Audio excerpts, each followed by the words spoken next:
వైఫల్యం చెందిన పరిస్థితి ఉంది. సో ఈ క్రమంలోనే ఇప్పుడు ఆ చర్చ జరుగుతోంది. సో అది ఇజ్రాయెల్ డిఫెన్స్ మినిస్టర్ కావచ్చు, లేకపోతే వేరే విషయాలే కావచ్చు. అంటే ఇక్కడ ఇజ్రాయెల్ కి సంబంధించి మాట్లాడుకున్న క్రమంలో కళ్యాణ్ ఇప్పుడు వాళ్ళు ప్రధానంగా ఇప్పుడు ఎందుకు డిఫరెన్సెస్ వచ్చాయంటే IDF చీఫ్ కి సంబంధించి, అలాగే ప్రధాని బెంజమిన్ నెతన్యాహుకి మధ్య ఒక మాట కీలకంగా వినిపిస్తోంది. ఇక్కడ ఏమని హ్యూమనిటేరియన్ ఎయిడ్ సిటీగా మాట్లాడుకుంటున్నారు. సదరన్ గాజాకి సంబంధించి, అంటే దక్షిణ గాజా నుంచి ఇక్కడికి వెళ్ళిపోవచ్చు, ఈజిప్ట్ లోకి వెళ్ళిపోయే అవకాశం ఉంటుంది. అక్కడ రఫా సరిహద్దు ఉంటుంది అంతే. సో ఇక్కడ బ్లాక్ చేసే విషయంలో ఎందుకు మీరు డిలే చేశారు, మిలిటరీ డిలే చేసింది అంటూ కూడా చెప్పుకొచ్చిన సందర్భంలో there is no reason to wait, we need to move forward. మీరు ఆగాల్సిన అవసరం లేదు, మనం ఇంకా ముందుకు వెళ్లాల్సిన సందర్భం ఉంది కాబట్టి మీరు ఎందుకు డిలే చేశారంటూ కూడా ఆగ్రహాన్ని వ్యక్తం చేయడం జరిగింది బెంజమిన్ నెతన్యాహు. దాంతోపాటు మినిస్టర్కి సంబంధించి బిజలాల్ కావచ్చు, మిగతా వాళ్ళు కూడా వీళ్ళందరూ మాట్లాడుకున్న సందర్భం అప్పుడే ఒక ఆర్గ్యుమెంట్ జరిగింది. ఎందుకంటే అసలు డిఫికల్ట్, అక్కడ పాపులేషన్ ఎక్కువ ఉంటుంది. దాంతోపాటు అక్కడ కంట్రోల్ చేయాల్సిన సిచ్యువేషన్స్ కావచ్చు, ముందుకు వెళ్లే విషయంలో కాస్త ఆచితూచి వ్యవహరించాలి అంటూ కూడా ఇటు మినిస్టర్ బిజ్వెల్ కావచ్చు, వీళ్ళందరూ కూడా అక్కడ డిస్కషన్ తెర మీద తీసుకొచ్చారు. ఈ మీటింగ్ లోని గాజాకు సంబంధించి గాజా విషయం చాలా కీలకంగా మారింది. గాజా విషయంలోనే వీళ్ళు look at soldiers, it's not far for them అంటూ మీరు చెప్పుకొచ్చారు. అంటే ఎయిడ్ సెంటర్స్ కి విషయంలో, అంటే అంటే గాజాలోని మానవీయ సహాయం అందించే ప్రాంతాలు కావచ్చు, ఆ ఎయిడ్ సెంటర్స్ ఉంటాయి కదా, వాటి విషయంలో IDF చీఫ్ ఉన్నాడంటే ఒకవేళ సోల్జర్స్ చూడండి, వాళ్ళకేం దూరం కాకపోవచ్చు, బట్ అక్కడున్న సిచ్యువేషన్స్ బట్టి మేము మూవ్ ఆన్ అవుతున్నాం తప్ప అంత కాదని చెప్పి ఇలా వాళ్ళకి ఒక చిన్న ఆర్గ్యుమెంట్ జరిగింది. వాళ్ళకి ఒక చిన్న ఇష్యూస్ అనేవి ట్రిగర్ అయ్యాయి. సో ఇది క్లియర్ కట్ గా అర్థమవుతోంది. వాళ్ళు ఇప్పుడు అడ్రస్ చేసుకున్న పనిలో పడ్డారు. ఇంతవరకు టైం దొరకలేదు, ఇప్పుడు టైం దొరికింది. ఇంకొక విషయం ఏంటంటే కనుక ఖమేనీ బయటకు వచ్చారు. ఖమేనీ బయటకు వచ్చిన సందర్భం, బయటకు వచ్చిన ఖమేనీని ఢీకొట్టాలంటే ఇప్పుడు ఆచితూచి వ్యవహరించాలి. ఎందుకంటే దెబ్బతిని ఉన్న పులి కావచ్చు, దెబ్బతిని ఉన్న పాము కావచ్చు, ఎవరైనా అఫ్ కోర్స్ వన్స్ దెబ్బ తగిలితే దాన్ని మరింత ధీటుగా కొట్టే అవకాశం ఉంటుంది. కాబట్టి ఇప్పుడు ఖమేనీ బయటకు వచ్చాడు, ఖమేనీ అడ్రస్ చేస్తున్నాడు. సో ఇది ఎప్పుడైనా మళ్ళీ, ఎందుకంటే రీఎనర్జైజ్ అవ్వచ్చు, వాళ్ళు ఎనర్జైజ్ అవ్వడానికో లేకపోతే వాళ్ళు మళ్ళీ పుంజుకోవడానికి అవకాశం ఉంటుంది. కాబట్టి సెక్యూరిటీ విషయంలో ఎక్కడెక్కడ ల్యాప్సెస్ ఉన్నాయి, ఇది కరెక్ట్ వర్డ్. సెక్యూరిటీ విషయంలో ఎక్కడెక్కడ ల్యాప్సెస్ ఉన్నాయి. ఎందుకు మన ఐరన్ డోమ్ వ్యవస్థ అంతగా పనిచేయలేదు, ఎందుకు మన యూరో సిస్టమ్స్ ఎందుకు ఫెయిల్ అయ్యాయి, మన మిసైల్ సిస్టమ్ ఎందుకు అంత పర్ఫెక్ట్ గా పనిచేయలేదు, ఎందుకు మన యాంటీ మిసైల్ సిస్టమ్ కావచ్చు, ఎయిర్ డిఫెన్స్ సిస్టమ్ కావచ్చు, ఎందుకు వెనకబడ్డాం, ఎందుకు మనం అమెరికా మీద ఆధారపడాల్సి వచ్చింది.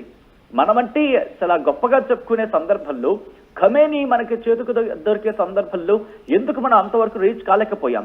ఖమేనీని వేసేస్తాం, ఖమేనీని చంపేస్తాం అని చెప్పి ఇజ్రాయెల్ ఎప్పుడూ చెప్తూ వచ్చింది. కానీ అమెరికా కాస్త సంయమనం పాటించమని చెప్పుకొచ్చింది. బట్ అక్కడ ఇజ్రాయెల్ సంయమనం పాటించడానికి కారణం అమెరికా చెప్పిదానికి అయ్యుండొచ్చు. బట్ మేజర్ రీజన్ ఏంటంటే అప్పటికి ఖమేనీ బంకర్లోకి వెళ్ళిపోయాడు. బంకర్లోకి వెళ్లేంత వరకు మనం ఏం చేస్తాం, ఎందుకు మనమే కొట్టలేకపోయాం. మనమే కొట్టుంటే కనుక తర్వాత మన అవకాశం లేకపోయి ఉండేది. ఖమేనీ విషయంలో అమెరికా సాయం అవసరం ఉండకపోయి ఉండేది, అమెరికా మాట మనం వినాల్సిన అవసరం లేకపోయి ఉండేది. ఎందుకంటే బెంజమిన్ నెతన్యాహు మీకు గుర్తుండి ఆ యుద్ధ సందర్భంలో అమెరికా మాట కూడా కొన్ని సార్లు వినలేదు. ఎబ్బెట్టుగా అంటే కాస్త ఇబ్బందికర వాతావరణంలోని తన ధోరణిలో తను వెళ్ళిపోయాడు. సో ఇప్పుడు మళ్ళీ ఈ డిస్కషన్స్ అంటే కనుక ఇప్పుడు వీళ్ళకి ఒక స్పేస్ దొరికింది. ఎందుకంటే అమెరికా జోక్యం చేసుకుంది, అమెరికా అక్కడ అటాక్ చేసింది వాళ్ళ న్యూక్లియర్ ఫెసిలిటీస్ ఇరాన్కి సంబంధించి. సో ఈ క్రమంలో ప్రస్తుతం టైం దొరికింది. బట్ రెండు రకాల కత్తులకి పదును పెట్టుకోవాల్సిన అవసరం. ఏమని, ఒకటి ఖమేనీ ఇటువంటి వ్యూహంతో వెళ్తాడు, ఖమేనీని ఎలా దెబ్బ కొట్టాలి, ఇదొక వ్యూహంతో ముందుకు వెళ్లాల్సిన అవసరం ఉంది.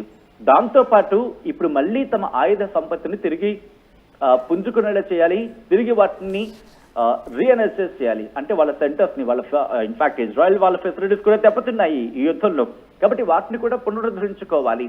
దాంతోపాటు అమెరికా అవసరం లేకుండా ఎలా ముందుకు వెళ్ళగలగాలి, ఇవన్నీ చర్చ జరుగుతున్న క్రమంలోనే అప్పుడు బయటపడ్డాయి ఇంటర్నల్ గా ఉండే ఇష్యూస్. సో వీటిని ఇప్పుడు అడ్రస్ చేయండి.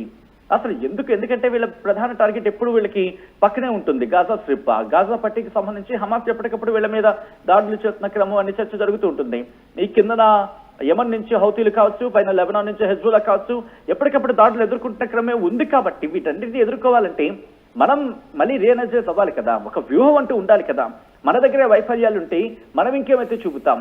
మన వైఫల్యాలని పూర్తిగా వీటిని కవరప్ చేసుకుని ముందుకు వెళ్ళాలి. ఈ సందర్భంలోనే అఫ్ కోర్స్ ఎవరి వెర్షన్ వాళ్ళది ఉంటుంది. ఐడిఎఫ్ తనను తాను సమర్థించుకుంటోంది, డిఫెన్స్ తనను సమర్థించుకుంటోంది, నెతన్యాహు తనను తాను సమర్థించుకుంటున్న సందర్భం ఉంది. సో కాబట్టి ఎవరికి వాళ్ళు సమర్థించుకుంటున్నారు. ఇది కాదు మన ఐక్యతా రాగం ఏమవుతోంది, మన ఐక్యతా రాగంతో ముందుకు వెళ్ళాలి. మన ఐక్యత అంటే ఏంటో చూపించాలి మళ్ళీ. సో అంటూ ఇలా అన్ని అంశాలు ఇటు గాజా నుంచి మొదలుపెట్టి ఇరాన్ వరకు, హెజ్బుల్లా లెబనాన్కి సంబంధించి కావచ్చు, లేకపోతే హౌతీల విషయంలో కావచ్చు, వీటన్నిటికీ సంబంధించి at the same time America అవసరానికి సంబంధించి కూడా చర్చకు వచ్చింది. ఇలా అన్ని కోణాల్లో కూడా డిస్కషన్ జరిగింది. సో డిస్కషన్ జరిగిన క్రమంలో ఆ లోటుపాట్లు కావచ్చు, సాధ్యాసాధ్యాల గురించి చర్చకు వచ్చిన క్రమంలోనే ఇంతటి ఇష్యూకి దారితీస్తుంది.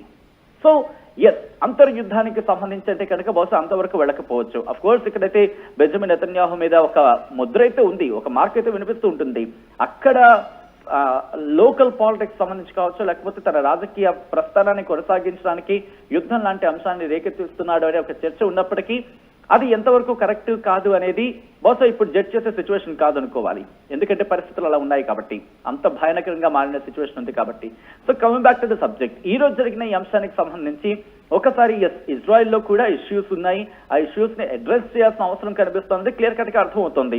మరి ఇప్పుడు మళ్ళీ అమెరికా జోక్యం చేసుకుంటుందా అనేది వేచి చూడాల్సిందే. లేదు అమెరికా జోక్యం లేకుండానే వీళ్ళు దీన్ని తగ్గొట్టుకుంటారా? వీళ్ళు దీన్ని తగ్గొట్టుకోకపోతే కనుక మళ్ళీ అమెరికా రంగంలోకి దిగే అవకాశం ఉంటుంది అనడంలో ఎటువంటి అతిశయోక్తి లేదు. సో ఇలా అనేక డాట్స్ అయితే ఉన్నాయి. డాట్స్ మరి ఎలా కనెక్ట్ చేసుకుంటారు? మరి ఇప్పుడు ఖమేనీ బయటకు వచ్చిన నేపథ్యంలో ఖమేనీని ఎదుర్కోవడానికి ఎటువంటి వ్యూహంతో వెళ్తారు? అట్ ద సేమ్ టైం ఇప్పుడు లోటుపాట్ల గురించి మాట్లాడుకుంటున్నారు కాబట్టి ఎటువంటి అంశాలు తెర మీద తీసుకురావడం జరుగుతుంది? ఐడిఎఫ్ అగ్రీ చేస్తుందా? అట్ ద సేమ్ టైం నెతన్యాహుకు సంబంధించి ఇటు నచ్చ చెప్పుకుని ముందుకు వెళ్తుందా? అలాగే defence minister Katz, Israel Katz, ఆయన ఏం చేయబోతున్నారు? ఇవన్నీ కూడా చాలా చాలా డాట్స్ అయితే ఉన్నాయి. ఆ డాట్స్ ఎలా కనెక్ట్ చేసుకుంటూ బెంజమిన్ నెతన్యాహు తన రాజకీయ ప్రస్థానాన్ని ఎలా కొనసాగిస్తారనేది మాత్రం చాలా ఆసక్తికరంగా మారిందని చెప్పుకోవాలి. కళ్యాణ్.